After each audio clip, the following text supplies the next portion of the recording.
never asked for roses. She never asked for roses.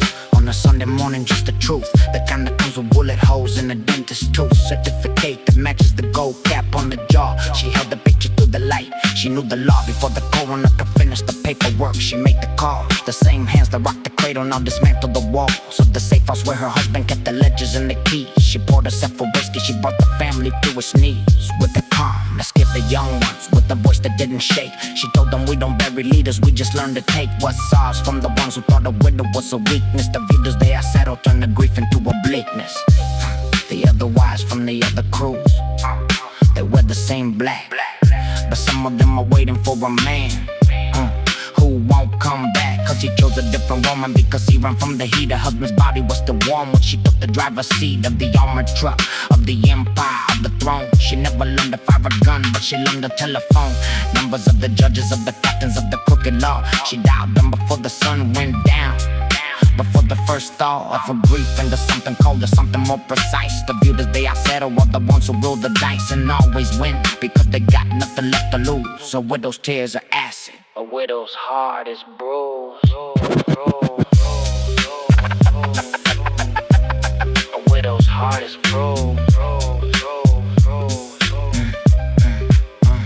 The children at the funeral don't understand the stares from the uncles who are measuring the weight of the chairs, and who will sit in which, and who will carry the load. The widow doesn't blink, she knows the unspoken code. She raises a glass to the memory, then she raises the bar. The business doesn't stop because a heart attack or a car, or a bullet found a mark. The business is a beast that feeds on the living, on the loyal, on the deceased. She becomes the mouth that feeds it, the hand that holds the leash. The viewers they are settled while the preachers of the preach that the family comes first, that the blood is the bond. She wears her grief like armor. She wears it like a wand.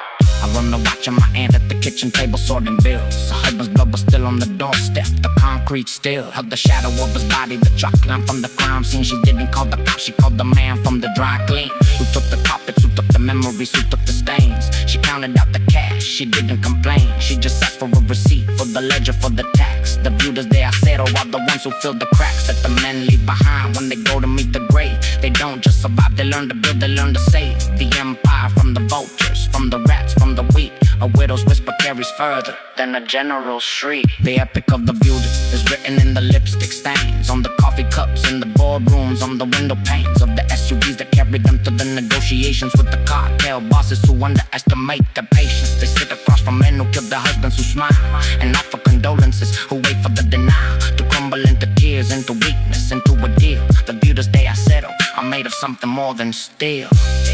They are made of the silence that follows the last shot.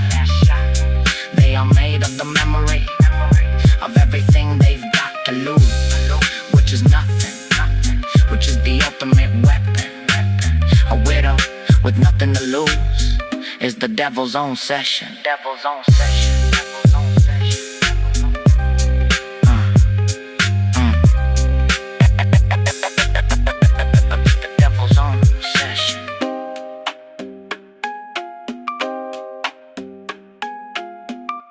She never asked.